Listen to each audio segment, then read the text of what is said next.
الحمد لله وكفى وسلام على عباده الذين اصطفى أما بعد فأعوذ بالله من الشيطان الرجيم بسم الله الرحمن الرحيم ليس كمثله شيء وهو السميع البصير صدق الله العظيم. معزز سامعین کرام، 25ویں پارے کی میں نے ایک آیت کے ٹکڑے کو تلاوت کیا ہے. اس آیت میں اللہ نے اپنے بارے میں ارشاد فرمایا لیس کمثلہ شیء، کہ اللہ کے جیسا کوئی بھی نہیں ہے. بہت قیمتی باتیں اس آیت سے نکلتی ہیں. اللہ کی ذات کے بارے میں ہمارا عقیدہ درست ہونا چاہیے. اللہ کا نہ تو کوئی جسم ہے، نہ اس کے لیے کوئی باڈی ہے. اللہ تبارک و تعالیٰ کی ذات انسان جیسی نہیں ہے. اللہ پاک نے فرمایا لیس کمثلہ شیء، اللہ کے طرح کوئی بھی چیز نہیں ہے.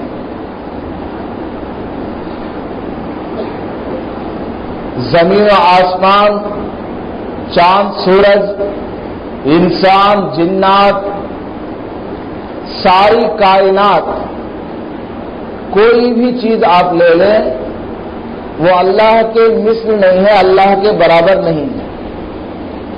اللہ تبارک و تعالیٰ کی ذات وہ سب سے الگ ہے. اللہ تبارک و تعالی کھانے پینے کا محتاج نہیں ہے. ہم لوگ کھانے پینے کے محتاج ہیں. بھوک لگ جاتی ہے تو کھانے کی ضرورت پیش آتی ہے، پیاس لگتی ہے تو پانی کی ضرورت پیش آتی ہے. ہم لوگ کھانے کے محتاج ہیں، پینے کے محتاج ہیں. لیکن اللہ ایسا نہیں ہے. اللہ کو کھانے پینے کی ضرورت نہیں ہے. ہم لوگ کام کرتے ہیں تو تھک جاتے ہیں اور ہمیں تھکان کی وجہ سے نیند آ جاتی ہے، اونگ آ جاتی ہے. جیسے بیان سنتے ہوئے لوگ اونگتے رہتے ہیں دیوار میں ٹیک لگا کر. آدھا سن لیا، آدھا پتہ نہیں کیا بولے. بیان کیسا تھا؟ بڑا اچھا تھا. کیا بولے معلوم نہیں. کیا فائدہ؟ گھر جا کے سو جانا چاہیے. یہاں مسجد میں آپ لوگ آئے ہوئے ہیں، نماز کے بعد اپنا وقت دے رہے ہیں، تو جتنی بات یہاں پر کہی جائے غور سے سننا چاہیے. ایک بات بھی سمجھ میں آ جائے تو کافی ہے. دیوار میں ٹیک لگا کے سو رہے ہیں، کرسی پہ ٹیک لگا کے سو رہے ہیں، تو اس سے کوئی فائدہ نہیں ہو. بہرحال انسان تھک جاتا ہے کام کرتے کرتے تو پھر اس کو نیند آ جاتی ہے، اونگ آ جاتی ہے. لیکن اللہ کی ذات ایسی ہے کہ جب سے وہ ہے اور جب تک وہ رہے گا. اللہ تعالیٰ کب سے ہے اس کی کوئی ابتدا نہیں، اور اللہ تعالیٰ کب تک رہے گا اس کی کوئی انتہا نہیں. انفینیٹو ہے، لا محدود اللہ کی ذات ہے. اس کے لیے کوئی حد نہیں ہے. ہمارے لیے حد ہے کہ ہمارا ڈیٹ آف برتھ 1940 ہے، 1960 ہے. ہمارے لیے سٹارٹنگ بھی ہے اور اینڈنگ بھی ہے کہ 2010 میں یہ آدمی مر گیا تو اس کا سٹارٹنگ ڈیٹ کیا ہے؟ فلاں. اس کا ڈیٹ آف ڈیتھ کیا ہے؟ فلاں. تو انسان کے لیے، ساری مخلوق کے لیے اسٹارٹنگ ڈیٹ بھی ہے اور اس کا اینڈنگ ڈیٹ بھی ہے، لیکن اللہ کے لیے نہ تو اسٹارٹنگ ہے نہ اینڈنگ ہے، اس کے لیے نہ کوئی ابتدا ہے اور نہ ہی کوئی انتہا ہے۔ اللہ کی ذات انفینیٹو ہے، لامحدود۔ تو جب سے وہ ہے اور جب تک وہ رہے گا، وہ دنیا کے سارے نظام کو چلا رہا ہے، چاند سورج کو چلا رہا ہے، زمین و آسمان کی گردش ہو رہی ہے، بارش کو برساتا ہے، دن ہوتی ہے، رات آ جاتی ہے، سالوں سال گزر جاتے ہیں، ہزاروں سال اب تک کے گزر گئے اور پتہ نہیں کتنے سال آئیں گے۔ اللہ پاک فرماتا ہے آیت الکرسی میں، لا تأخذہ سنۃ ولا نوم۔ اتنا سارا نظام سنبھالنے کے باوجود یہ سارا کا سارا کام کرتے ہوئے بھی نہ تو اللہ کو اونگ آتی ہے اور نہ ہی اللہ کو نیند آتی ہے۔ اللہ تھکتا نہیں ہے کام کرتے کرتے، اللہ تعالیٰ کو نیند نہیں آتی، اونگ نہیں آتی۔ اللہ تعالیٰ ہماری طرح نہیں ہے، مخلوق جیسا اللہ نہیں ہے، اور اللہ کے لیے کوئی جسم بھی نہیں ہے۔ جیسا ہمارے لیے جسم ہے، ہاتھ پاؤں پیر باڈی ہے، اللہ کے لیے کوئی بھی باڈی اور جسم نہیں ہے۔ کیوں؟ اس لیے کہ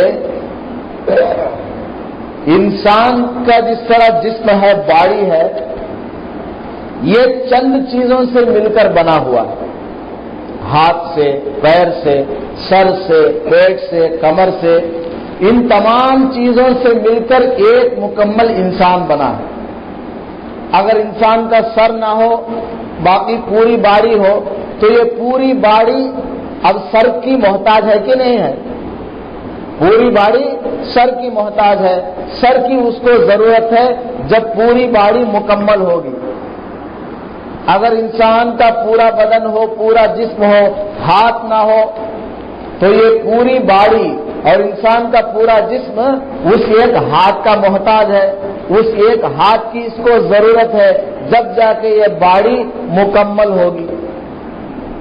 تو اللہ کو اگر کوئی جسم ہوگا، اگر ہم مان لیں، فرض کر لیں کہ اللہ کے لیے کوئی باڈی ہے، اللہ کا کوئی جسم ہے، تو پھر یہ بھی ماننا پڑے گا کہ وہ باڈی اور اللہ کا جسم چند چیزوں سے مل کر بنی ہوئی ہو۔ اگر ایک چیز بھی اس پہ کمی رہ گئی تو اللہ کی پوری باڈی اس ایک چیز کی محتاج ہو جائے گی اور اس کی ضرورت اس کو پڑے گی۔ حالانکہ اللہ تبارک و تعالیٰ کسی کا محتاج نہیں ہے، اللہ تبارک و تعالیٰ کسی کا محتاج نہیں ہے، اللہ کو کسی کی ضرورت نہیں ہے۔ اللہ الصمد، اللہ الصمد، اللہ تعالیٰ کی ذات بے نیاز ہے، اللہ کو کسی چیز کی ضرورت نہیں، وہ کسی کا محتاج نہیں ہے۔ تو پتہ یہ چلا کہ اگر ہم اللہ کے لیے باڈی کو مان لیں، جسم کو مان لیں کہ اللہ کے لیے کوئی باڈی ہے، کوئی جسم ہے، تو پھر اللہ کا کسی کا محتاج ہونا لازم آئے گا، جو کہ غلط ہے اور واقعے کے خلاف۔ اور اسی طریقے سے اگر ہم یہ مان لیں کہ اللہ کے لیے باڈی ہے، اللہ کا کوئی جسم ہے، تو پھر یہ بھی ماننا پڑے گا کہ اس باڈی کے رہنے کی کوئی جگہ تو ہوگی۔ جس طرح ہماری ایک باڈی ہے، ہمارا ایک جسم ہے، اس کے لیے رہنے کی ایک جگہ ہے کہ نہیں ہے؟ ہم سب یہاں مسجد میں بیٹھے ہوئے ہیں، تو اگر اللہ کے لیے کوئی باڈی اگر ہو، کوئی جسم اگر ہو، تو پھر اس کے رہنے کی ایک جگہ بھی ہونی چاہیے۔ اب دوسری بات سمجھیں، ہماری باڈی چھوٹی ہوتی ہے، ہمارا جسم چھوٹا ہوتا ہے، جس جگہ میں ہم رہتے ہیں وہ جگہ بڑی ہوتی ہے۔ دیکھیے مسجد میں ہم بیٹھے ہوئے ہیں، یہ جگہ بڑی ہے اور ہماری باڈی اور ہمارا جسم چھوٹا ہے۔ اللہ کے لیے اگر ہم باڈی مان لیں گے، اللہ کے لیے ہم یہ مان لیں گے کہ اللہ کا کوئی جسم ہے، تو پھر اس کی ایک رہنے کی جگہ ہوگی، تو پھر وہ جگہ بڑی ہو جائے گی، اللہ چھوٹا ہو جائے گا۔ وہ جگہ وہ بڑی ہو جائے گی اور اللہ چھوٹا ہو جائے گا۔ حالانکہ مؤذن صاحب اذان میں 4 مرتبہ پکارتے ہیں، اللہ اکبر اللہ اکبر اللہ اکبر اللہ اکبر۔ اللہ تعالیٰ تمام چیزوں سے بڑا ہے، اللہ اکبر من کل شیء، اللہ تبارک و تعالیٰ کی ذات ہر چیز سے بڑی ہوئی ہے۔ تو اس سے یہ پتا چلا کہ اللہ کے لیے کوئی باڈی نہیں ہے، اللہ کا کوئی جسم نہیں ہے، اللہ تعالیٰ جسم سے پاک، باڈی سے پاک ہے۔ اسی طریقے سے اللہ کے لیے ہم اگر باڈی کو مان لیں گے، جسم کو مان لیں گے، تو پھر یہ ماننا پڑے گا کہ اللہ کے رہنے کی ایک جگہ ہوگی، اور اللہ کی ذات ہے انفینیٹو، لامحدود۔ اللہ کی ذات محدود نہیں ہے، لامحدود ہے، اس کے لیے نہ کوئی ابتدا ہے نہ کوئی انتہا ہے، اس کی لمبائی چوڑائی اس کے لیے کوئی انتہا نہیں، کوئی ابتدا نہیں ہے، اور جو بھی جگہ ہوتی ہے وہ محدود ہوتی ہے کہ اس کی لمبائی اتنے فیٹ ہے، اس کی چوڑائی اتنے فیٹ ہے۔ اگر اللہ کے لیے ہم یہ مان لیں کہ اللہ کی رہنے کی کوئی جگہ ہے، وہ جگہ تو ہوتی ہے انفینیٹو اور محدود، اور اللہ تعالی کی ذات ہے لامحدود، تو لامحدود چیز اس محدود جگہ میں نہیں آ سکتی۔ تو اس سے بھی پتا چلا کہ اللہ تبارک و تعالیٰ کی ذات یہ باڈی اور جسم سے پاک ہے، اللہ تعالیٰ کے لیے جسم نہیں ہے، باڈی نہیں ہے۔ اور ہم لوگ ایک ہی جگہ رہتے ہیں، ہم لوگ یہاں پر بیٹھے ہوئے ہیں تو ہم وہاں پر نہیں ہیں، اگر وہاں پر کوئی بیٹھا ہوا ہے تو وہ یہاں پر نہیں ہے۔ لیکن اللہ تعالیٰ کی ذات ایسی نہیں ہے، اللہ پاک فرماتا ہے وَهُوَ مَعَكُمْ أَيْنَمَا كُنْتُمْ، تم جہاں کہیں بھی چلے جاؤ وہاں تم کو اللہ ملے گا۔ مدن پلی میں رہو اللہ یہاں بھی ملے گا، دوسرے شہر میں چلے جاؤ وہاں پر بھی اللہ ملے گا، آسمانوں پہ چلے جاؤ وہاں پر بھی اللہ ملے گا، زمین کے تہوں میں چلے جاؤ وہاں پر بھی اللہ ملے گا، پہاڑوں میں، سمندروں میں، اینما کنتم، جہاں کہیں بھی رہو گے وہاں اللہ تعالیٰ ضرور ملے گا۔ اینما تولوا فثم وجہ اللہ، تم جدھر بھی منہ کرو گے اس طرف کو اللہ ہی ہے، ادھر کو منہ کر کے دیکھو گے ادھر بھی ہے اللہ، ادھر کو منہ کر کے دیکھو گے ادھر بھی اللہ ہے، ادھر کو منہ کر کے دیکھو ادھر بھی اللہ، اوپر دیکھو نیچے، ہر جگہ اللہ تعالیٰ کی ذات ہے۔ اللہ تعالیٰ ہر جگہ موجود ہے، اللہ تعالیٰ ہر جگہ موجود ہے۔ بعض لوگ جو نئے مسلمان ہیں، جن کی ہسٹری 150 سال سے زیادہ پرانی نہیں ہے، جو اپنے آپ کو اہل حدیث کہتے ہیں، تراویح کی نماز 8 رکعت پڑھ کے بھاگ جاتے ہیں، 12 رکعت باقی کے نہیں پڑھتے، قیامت میں ان کو حساب دینا پڑے گا، سینے پر ہاتھ باندھ کے دونوں ٹانگ کو چیر کے بغیر ٹوپی کے نماز پڑھتے رہتے ہیں۔ ان لوگوں کو ہم سب غیر مقلد کہتے ہیں، وہ لوگ اپنے آپ کو اہل حدیث کہتے ہیں۔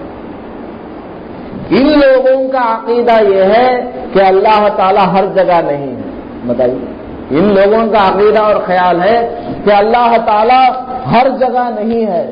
وہ کہتے ہیں کہ اللہ تعالیٰ صرف عرش پر ہے، اللہ تعالیٰ صرف عرش پر ہے، حالانکہ قرآن کہتا ہے وَهُوَ مَعَكُمْ أَيْنَمَا كُنْتُمْ، تم جہاں کہیں بھی چلے جاؤ وہاں پر اللہ تعالیٰ۔ اگر تم 4 آدمی بیٹھے ہوئے ہو تو وہاں پر 5واں اللہ تعالیٰ ہے، اگر تم 5 آدمی بیٹھے ہوئے ہو وہاں پر 6واں اللہ تبارک و تعالیٰ۔ ایک آیت نہیں، 2 آیت نہیں، بیشتر آیت میں اللہ تبارک و تعالیٰ نے ارشاد فرمایا کہ وہ ہر جگہ پر موجود ہے۔ جب ان سے ہماری بحث ہوتی ہے، بات چیت ہوتی ہے، تو یہ لوگ زبان کے بڑے گندے ہوتے ہیں۔ یہ کہتے ہیں اگر اللہ تعالیٰ ہر جگہ ہے تو کیا لیٹرین میں بھی ہے کیا؟ بولتے ہیں یہ لوگ اگر اللہ تعالیٰ ہر جگہ ہے تو کیا بیت الخلا میں بھی اللہ تعالیٰ ہے؟ کتنا ان کا سڑا ہوا ذہن ہے۔ وہ لوگ تو یہ کہتے ہیں کہ میرے اور آپ کے آقا حضرت محمد مصطفیٰ صلی اللہ علیہ وسلم قبر میں زندہ نہیں ہے، مردہ ہے۔ ان کا یہ عقیدہ ہے، غیر مقلدین کا، جو اپنے آپ کو اہل حدیث کہتے ہیں۔ 8 رکعت تراویح پڑھتے ہیں، سینے پر ہاتھ باندھ کے اور پیروں کو چیر پھاڑ کے بغیر ٹوپی کے نماز پڑھتے ہیں۔ میں علامت بتا رہا ہوں تاکہ آپ سمجھ جائیں کہ یہ لوگ کون ہیں۔ یہ سب انگریز کے تعلیم یافتہ ہیں۔ میں نے کہا نا 150 سال پہلے ان کا کوئی وجود ہی نہیں ہے۔ انگریز جب دنیا میں آیا تو مسلمانوں کے درمیان ڈویژنز پیدا کرنے کے لیے، تفریق پیدا کرنے کے لیے اس نے چند مولویوں کو خرید لیا پیسہ وغیرہ دے کر۔ انہوں نے سارا نظام دھرم بھرم کر دیا کہ یہ نہیں وہ نہیں، مسلمانوں کے اندر پھوٹ ڈالنے کے لیے فرقہ وغیرہ بنا دیا۔ بہرحال وہ تفصیلی بات ہے۔ ان کا کہنا یہ ہے، ان اہل حدیث کا عقیدہ یہ ہے کہ حضور صلی اللہ علیہ وسلم قبر میں زندہ نہیں، حالانکہ حدیث میں آتا ہے کہ تمام انبیاء علیہم الصلاۃ والسلام قبر میں زندہ رہتے ہیں، ان کے جسم کو دیمک نہیں لگتا، کوئی کیڑا ان کے باڑی کو ہاتھ نہیں لگاتا، مٹی ان کے جسم کو خراب نہیں کرتی، وہ تر و تازہ اپنے قبر میں زندہ رہتے ہیں۔ اسی لیے جب ہم لوگ وہاں پر عمرہ کرنے جاتے ہیں یا حج کرنے جاتے ہیں تو کیا پڑھتے ہیں حضور کے قبر کے سامنے؟ السلام علیکہ یا رسول اللہ۔ حضور کو پکار کر سلام کرتے ہیں، السلام علیکہ۔ کا مطلب کیا؟ اے اللہ کے رسول، آپ کو میں سلام کر رہا ہوں۔ تو حضور ہمارے سلام کو سنتے ہیں اور جواب بھی دیتے ہیں، اگرچہ ان کی آواز ہم کو نہیں آتی، ہماری آواز سنتے ہیں اور جواب بھی دیتے ہیں۔ تو زندہ ہے حضور قبر میں۔ بہرحال تو یہ اہل حدیث یہ کہتے ہیں کہ اللہ تعالیٰ اگر ہر جگہ ہے تو کیا لیٹرین میں ہے، کیا بیت الخلا میں ہے؟ وہ یہ سوال کرتے ہیں۔ تو ہم ان کو یہ جواب دیتے ہیں، آپ بھی ان کو یہ جواب دیجیے۔ یہ ایک لڑکا ہے، وہ حافظ قرآن ہے، قرآن شریف کا وہ حافظ ہے، سب کیا کہتے ہیں اس کے سینے میں قرآن ہے کہ نہیں بھائی؟ اب اگر وہ لڑکا باتھ روم میں جائے گا تو کیا قرآن شریف کو سینے سے نکال کر پھاڑ کر باہر رکھ کے اندر جاتا ہے؟ کیا ہم لوگ جب اندر جاتے ہیں تو چاقو لے کے آپریشن کر کے اندر جا کے پھر آگے پھر رکھ لیتے؟ قرآن شریف سینے میں ہے لیکن اس کی ویزیبلٹی نہیں ہے، انویزبل ہے، یعنی قرآن شریف کا کوئی جسم اندر نہیں ہے۔ قرآن شریف سینے میں موجود ہے لیکن باڑی قرآن شریف کے سینے میں نہیں ہے۔ وہ قرآن شریف جو ہمارے سینے میں ہے وہ جسم سے باڑی سے پاک ہے لیکن ہے سینے میں ہی۔ اسی طرح اللہ تبارک و تعالیٰ کی ذات ہر جگہ پر ہے لیکن باڑی نہیں ہے، جسم نہیں ہے۔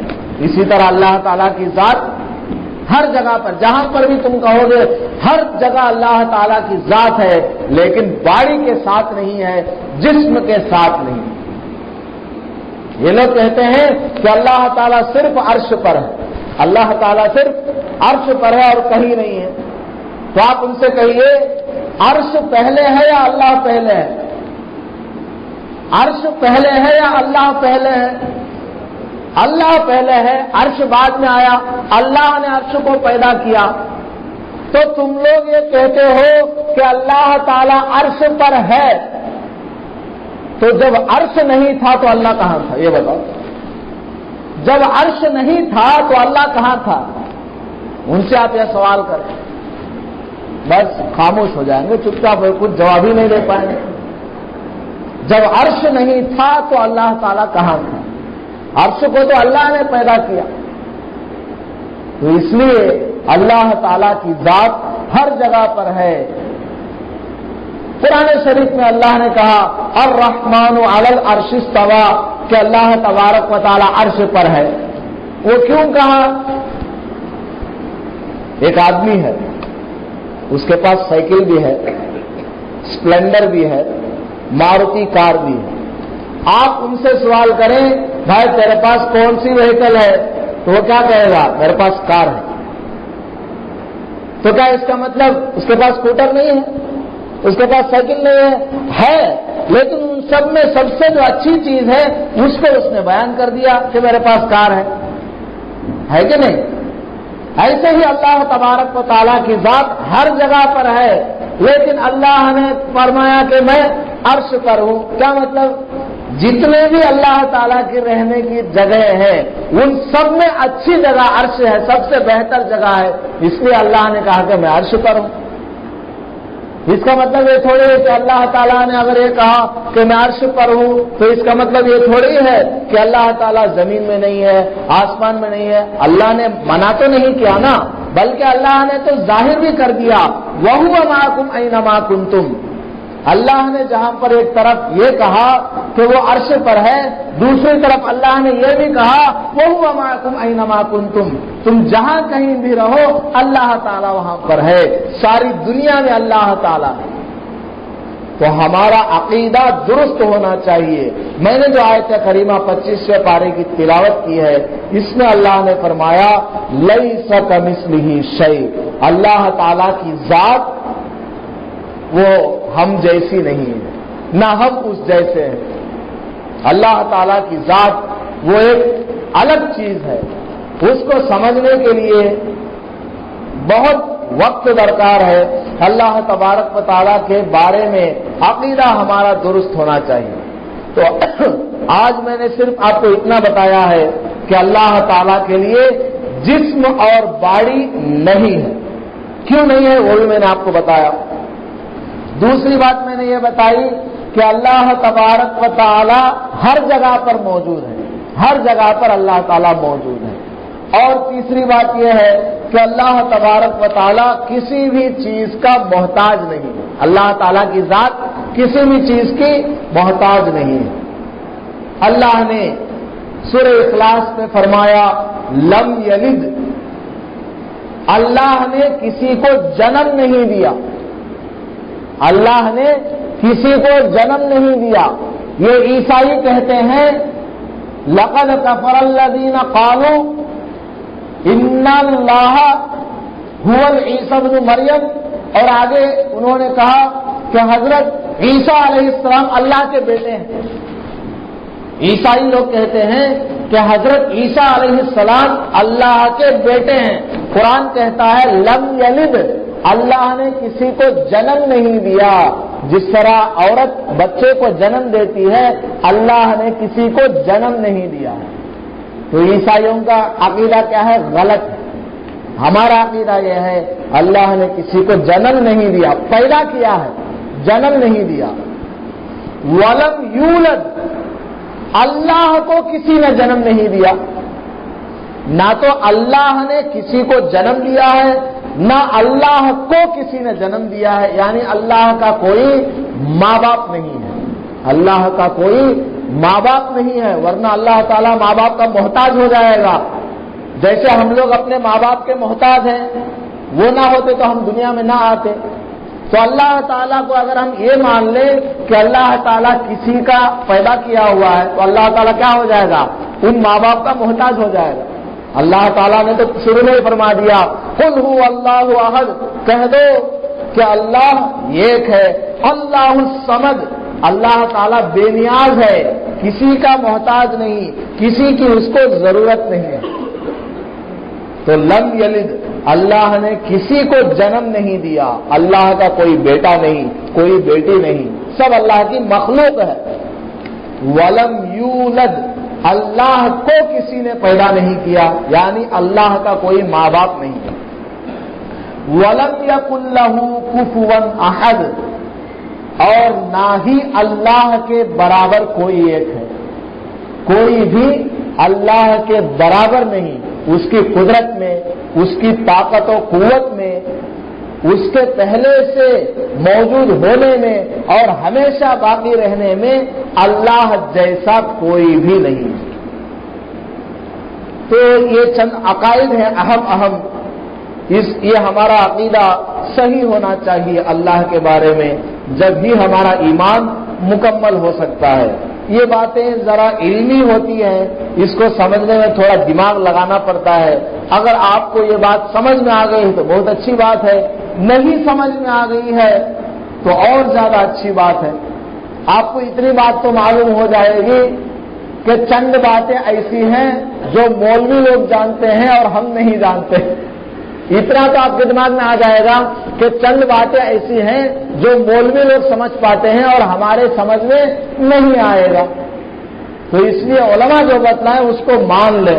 قرآن کے ذریعے، حدیث کے ذریعے علماء جو بات آپ کو بتلائے تو اس کو مان لے کہ یہی صحیح ہے، کیونکہ ہم لوگ انجان ہیں.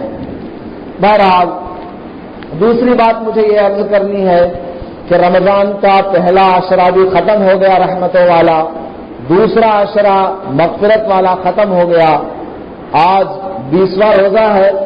آج عصر کے بعد مغرب کی اذان سے، مغرب کا جیسے ہی وقت شروع ہوگا اسی وقت سے آخری عشرہ شروع ہو جائے گا، جو کہ جہنم سے، آگ سے خلاصی کا عشرہ ہے. رمضان کے 3 حصے ہیں. پہلے 10 دنوں میں اللہ تعالی کی رحمت برستی ہے. دوسرے 10 دنوں میں اللہ تبارک و تعالی بندوں کی مغفرت فرماتے ہیں. تیسرے عشرے میں یعنی آخر کے 10 دنوں میں، چاہے وہ 10 کے 10 دن ملے یا 9 دن ملے، ان دنوں میں اللہ تبارک و تعالی اپنے بندوں کے لیے جہنم سے، آگ سے خلاصی کا پروانہ لکھ کر دے دیتے ہیں کہ تم لوگ جہنم سے آزاد ہو. تو یہ آج مغرب سے شروع ہونے والا ہے. حدیث میں آتا ہے جب رمضان المبارک کا آخری عشرہ شروع ہوتا تو اللہ کے رسول علیہ الصلاۃ والسلام شد ویزرہ، اپنے کمر کو جکڑ لیتے تھے، کمر کس لیتے تھے. جس طرح کوئی آدمی کھیتی باڑی کرنے کے لیے جاتا ہے، کھیت میں اترنے سے پہلے کیا کرتا ہے؟ اپنے کمر کو کس لیتا ہے کہ اب مجھے صبح سے لے کر شام تک محنت سے پھاوڑا چلانا ہے، کھیت جوتنا ہے. تو اسی طرح جب رمضان کا آخری عشرہ شروع ہو جاتا، اللہ کے رسول علیہ الصلاۃ والسلام کیا کرتے تھے؟ اپنے کمر کو کس لیتے تھے کہ اب بالکل ایک سوئی کے ساتھ اس آخری عشرے میں اپنے آپ کو عبادت میں، نماز میں، تلاوت میں مصروف رکھنا، مشغول کرنا، کمر کس لیتے تھے. تو ہمیں بھی چاہیے کہ اس سنت کو زندہ کریں. آخری عشرہ شروع ہو رہا ہے، جتنا وقت بھی ہم کو ملے نفل نماز پڑھ لیا، تسبیح پڑھ لی. رمضان میں ویسے بھی لا الہ الا اللہ، استغفر اللہ، نسألک الجنہ ونعوذ بک من النار، اس کا ذکر کثرت سے کرنا چاہیے. جتنا زیادہ ہو سکے اتنا زیادہ کرنا چاہیے. کم از کم ایک دن میں 100 بار تو پڑھ ہی لینا چاہیے کم از کم. تلاوت میں وقت لگائے، مسجد میں زیادہ سے زیادہ وقت گزارنے کی کوشش کریں جتنا بھی خالی وقت ملے. اور حدیث میں آپ صلی اللہ علیہ وسلم کا دوسرا عمل آتا ہے، جب رمضان کا آخری عشرہ شروع ہو جاتا، ایقظ اہلہ، آپ صلی اللہ علیہ وسلم اپنے گھر والوں کو جگایا کرتے تھے. پورے سال آپ صلی اللہ علیہ وسلم رات میں تہجد کے لیے اٹھتے تھے تو اپنے گھر والوں کو نہیں جگاتے تھے.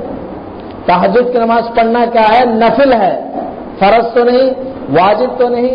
تہجد کی نماز پڑھنا یہ نفل ہے، اس میں کسی پر زبردستی نہیں کی جائے گی، اس میں کسی پر زبردستی نہیں کی جائے گی چل کھڑا ہو، چل نماز پڑھ، نہیں. تو حضور صلی اللہ علیہ وسلم پورے سال تہجد کی نماز پڑھا کرتے تھے، لیکن اپنے گھر والوں کو جگاتے نہیں تھے. قام رویدن، حضور اس طرح کھڑے ہوتے کہ اپنی بیوی کو بھی پتہ نہیں چلتا تھا. جب وہ بستر سے کھڑے ہوتے ہیں اپنے بیوی کو بھی پتہ نہیں چلتا تھا. اور فتح الباب رویدن، حضور دروازہ اگر کھولتے تو اس طرح کھولتے آہستہ سے کہ کنڈی کے ہلنے کی آواز بھی آنے نہیں دیتے، یعنی بالکل ان کو ستائے بغیر، ڈسٹرب کیے بغیر دروازہ کھولا کرتے. پورے سال اس طرح حضور صلی اللہ علیہ وسلم کیا کرتے. طریقہ بھی یہی ہے. ہم اگر کوئی عبادت کر رہے ہیں تو اس کا مطلب یہ نہیں کہ دوسرے کی نیند کو حرام کریں آپ. بعض لوگ مسجد میں قرآن شریف پڑھتے رہتے ہیں، بہت زور زور سے بلند آواز سے پڑھتے ہیں، یہ نہیں دیکھتے کہ برابر میں کوئی نفل نماز پڑھ رہا ہے، سنت نماز پڑھ رہا ہے، یا وہ بھی قرآن شریف پڑھ رہا ہے. آپ کی آواز اگر اس کو تکلیف دیتی ہے تو آپ کو زور سے نہیں پڑھنا چاہیے. ہاں وہ بھی زور سے پڑھ رہا ہے، آپ بھی زور سے پڑھ رہے ہیں، دونوں کو مزہ آ رہا ہے تو وہ بات الگ ہے. تو ڈسٹرب دوسروں کو نہیں کرنا چاہیے. پچھلے سال ہم نے بتایا تھا کہ رمضان المبارک کا مہینہ جب آ جاتا، شاید یہ بات ہم نے آپ کو نہیں بتائی. چلیے، حضور صلی اللہ علیہ وسلم پورے سال تو کسی کو جگاتے نہیں تھے، لیکن رمضان کا یہ آخری عشرہ شروع ہو جاتا، ایقظ اہلہ، اپنے گھر والوں کو بھی جگایا کرتے تھے. چلو چلو، رمضان کا آخری عشرہ آ گیا ہے، اس میں خوب عبادت کرنی ہے، تہجد وغیرہ پڑھو. گھر والوں کو بھی جگا دیا کرتے تھے، اٹھو اور نماز پڑھا کرو. تہجد کی نماز کے لیے اس عشرے میں خاص سے جگایا کرتے. اور حضرت عائشہ رضی اللہ تعالی عنہا فرماتی ہیں کہ حضور صلی اللہ علیہ وسلم نے ارشاد فرمایا کہ رمضان المبارک کے آخری عشرے میں جو طاق راتیں ہیں، یعنی اب جو رات آنے والی ہے 21ویں، پرسوں جو رات آنے والی ہے 23ویں، اس کے بعد جو رات آنے والی ہے 25ویں، پھر 27ویں اور 29ویں رات، یہ 5 راتیں طاق راتیں کہلاتی ہیں.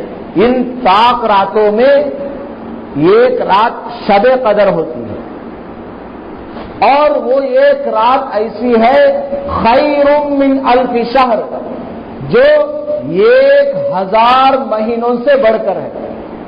اس ایک رات میں اگر کوئی آدمی عبادت کر لیتا ہے، نفل نماز پڑھ لیتا ہے، قرآن شریف کی تلاوت کر لیتا ہے، یا ذکر و اذکار میں اپنا وقت لگاتا ہے، تو ایسا ہے گویا کہ اس نے 1000 مہینے عبادت کیا ہو، 1000 مہینے نماز پڑھی ہو، 1000 مہینے اس نے قرآن شریف کی تلاوت کیا ہو. اتنا ثواب اس کو ملے گا اس ایک رات میں عبادت کرنے سے. اب وہ رات کب آئے گی؟ 27 کو آئے گی، یہ کوئی گارنٹی نہیں ہے. 5 راتوں میں سے کوئی ایک رات ہو سکتی ہے. اللہ نے چھپا کے رکھا ہوا ہے تاکہ بندے زیادہ سے زیادہ عبادت میں لگ جائیں اور زیادہ ثواب اس کو حاصل ہو جائے. تو حضرت عائشہ رضی اللہ تعالی عنہ فرماتی ہیں کہ حضور نے ارشاد فرمایا کہ جب یہ شب قدر کی رات ہو، تم کو محسوس ہو کہ آج کی رات شب قدر ہے، تو کیا کرو؟ دعا کیا کرو، اللہم انک عفو کریم تحب العفو فاعف عنی. اے اللہ، آپ معاف کرنے والے ہیں، کریم ہیں، گنہگاروں پر رحمت کرنے والے ہیں. تحب العفو، آپ معاف کرنے کو بڑا ہی پسند کرتے ہیں، معاف کرنے کو آپ بہت زیادہ پسند کرتے ہیں. فاعف عنی، اے اللہ مجھ کو معاف کر دیجیے، اے اللہ مجھ کو معاف کر دیجیے. بتائیے حضور نے یہ دعا کس کو سکھلائی ہے؟ عائشہ رضی اللہ عنہا کو سکھلائی ہے. کیا عائشہ نے کوئی گناہ کیا، کوئی پاپ کیا، کوئی نماز ان کی چھوٹی، کوئی روزہ ان کا چھوٹا، کوئی تراویح ان کی چھوٹی، کبھی انہوں نے قرآن شریف کی تلاوت کو چھوڑ دیا، کبھی انہوں نے کسی کو برا بھلا کہا ہو، کسی کا مال ہڑپ لیا ہو؟ دکھائیے، آپ پوری ہسٹری میں آپ دکھائیے. عائشہ رضی اللہ تعالیٰ عنہ تو جنت کے جو جنت میں جانے والی عورتیں ہیں ان سب عورتوں میں یہ بہت بڑی فضیلت والی عورت ہوگی حضرت عائشہ رضی اللہ تعالیٰ عنہ۔ حضور صلی اللہ علیہ وسلم کی بیویوں میں حضرت عائشہ رضی اللہ تعالیٰ عنہ سب سے زیادہ حضور کی محبوب تھی۔ حضور صلی اللہ علیہ وسلم کے 1,24,000 صحابہ تھے، ان میں تقریباً 114 یا 100 مفتیان کرام تھے جو بڑے بڑے علم والے تھے، فتویٰ دیا کرتے تھے۔ ان 100 مفتیان کرام میں بھی بڑے بڑے 10 یا 11 تھے، بڑے بڑے۔ ان 10-11 کو اگر کوئی ڈاؤٹ آتا، کوئی مسئلہ، تو جا کر حضرت عائشہ سے پوچھتے تھے۔ تو آپ اندازہ لگائیے کہ حضرت عائشہ رضی اللہ تعالیٰ عنہ کتنی بڑی ہوں گی۔ 1,24,000 صحابہ میں 100 یا 150 مفتی، ان میں 10 بڑے بڑے مفتی۔ ان 10 کو اگر کوئی بات سمجھ میں نہیں آتی، کوئی مسئلہ معلوم نہ ہوتا، حضرت عائشہ سے جا کر پوچھتے۔ اندازہ لگائیں کہ حضرت عائشہ رضی اللہ تعالیٰ عنہ کا مقام کتنا اونچا ہے۔ ان کو حضور نے کہا کہ شب قدر میں کیا دعا کیا کرو؟ اللہم انکا عفو کریم، اے اللہ بہت بڑے معاف کرنے والے، کرم کرنے والے ہیں، تحب العفو، آپ معاف کو پسند کرتے ہیں، معاف کرنے کو، فاعف عنی، اے عائشہ دعا کیا کرو کہ تم کو اللہ تعالیٰ معاف کر دے، اللہ مجھ کو اللہ تعالیٰ، اے اللہ مجھے معاف کر دے۔ بتائیے حضرت عائشہ کو کہہ رہے ہیں تو پھر ہم کو کیا کرنا چاہیے؟ حضرت عائشہ کو دعا پڑھنے کا حکم دیا گیا تو ہم کو کیا کرنا چاہیے؟ تو اس سے اہمیت کا اندازہ ہوتا ہے کہ اس رات میں خوب اللہ تعالیٰ سے معافی مانگنا چاہیے، جتنا ہو سکے اتنا وقت عبادت میں لگانا چاہیے۔ یہ جو اب آ رہا ہے مغرب کے بعد سے، یہ جو رات ہے یہ پہلی طاق رات ہے، اس میں بعض مساجد میں بیان ہوتا ہے تاکہ لوگ رات میں جاگ لیں، تھوڑا عبادت کر لیں۔ وہ کوئی ضروری نہیں، لیکن اگر کر لیتے ہیں تو ٹھیک ہے، کر لیتے ہیں۔ اصل تو یہ ہے کہ اکیلا کوئی آدمی انفرادی طور پر اپنا عبادت میں لگائے، وہ ہو اور اللہ ہو، اور اپنے گناہوں سے رو رو کر اللہ سے معافی مانگے۔ اور وہ ایک رات میں نہیں، 5 راتوں میں عبادت کرنا چاہیے۔ کیا معلوم کہ شب قدر اسی رات میں آنے والی ہو، یا 23 تاریخ کو آنے والی ہو، یا 25 کو آنے والی ہو، یا 27 کو یا 29 کو، معلوم نہیں ہے۔ اس لیے 5 راتوں میں جاگ کر خوب عبادت کرنا چاہیے۔ جو حضرات مسجد میں 10 دن کا اعتکاف کرتے ہیں ان کو یہ ساری کی ساری راتیں مل جاتی ہیں،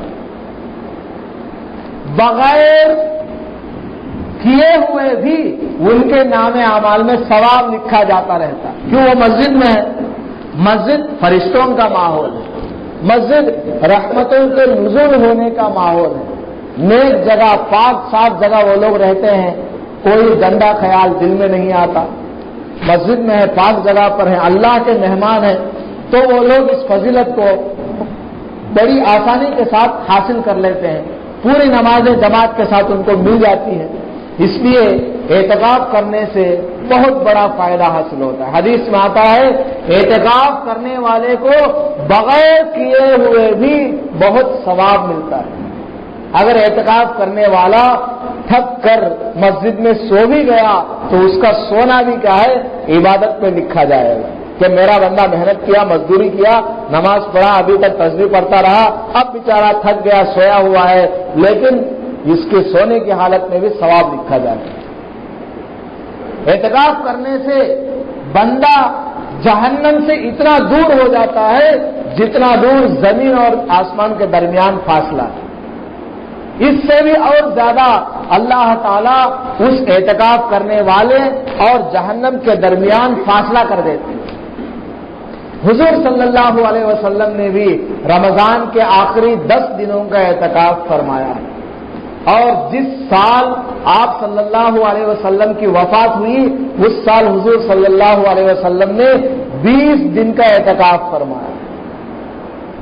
تو ہمیں بھی چاہیے کہ اپنا وقت فارغ کر کے اعتکاف میں اپنے آپ کو مصروف رکھیں۔ اعتکاف کرنے سے بہت ثواب حاصل ہوگا۔ اللہ تعالیٰ اس کی حاجات کو پورا فرماتے ہیں، اس کی ضروریات کی تکمیل کرتے ہیں۔ وہ اللہ کا مہمان ہے، گھر آئے ہوئے مہمان کو ہم لوگ خالی ہاتھ واپس نہیں بھیجتے، تو اللہ تعالیٰ بہت بڑا کریم ہے، وہ خالی ہاتھ نہیں بھیجتا۔ اس لیے کوشش کیجئے آج عصر کے بعد مسجد میں حاضر ہو جانا چاہیے، مغرب کے اذان سے پہلے پہلے مسجد میں حاضر ہو جانا چاہیے، بغیر کسی ضرورت کے باہر نہیں جانا چاہیے۔ پیشاب پیخانے کے لیے باہر جا سکتے ہیں یا وضو کرنے کے لیے، وضو اگر ٹوٹ گیا ہو تو وضو کرنے کے لیے جا سکتے ہیں، وضو اگر ہے اس کے باوجود پھر وضو کرنے جائیں یہ درست نہیں ہے۔ بعض لوگ اعتکاف کرتے ہیں، پلیٹ دھونے جا رہے ہیں، کور پھینکنے جا رہے ہیں، باہر بھی چلے جاتے ہیں، اس سے تو ان کا اعتکاف ٹوٹ گیا۔ یہ جو مسجد کا احاطہ ہے جہاں تک نماز پڑھتے ہیں، اس سے اگر باہر قدم رکھ دیا بغیر کسی ضرورت کے، ضرورت کس کو کہتے ہیں؟ پیشاب پاخانہ، اس کے علاوہ کسی اور کام کے لیے وہ، یا وضو ٹوٹ گیا ہے وضو کرنے کے لیے جا سکتے ہیں۔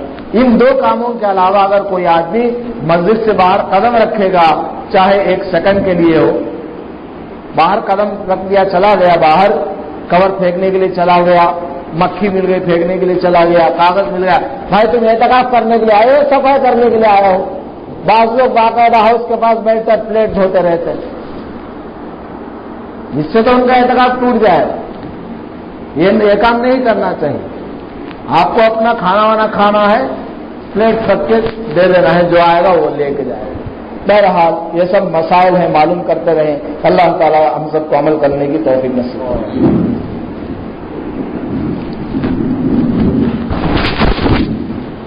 حامد النساء تندرستی کے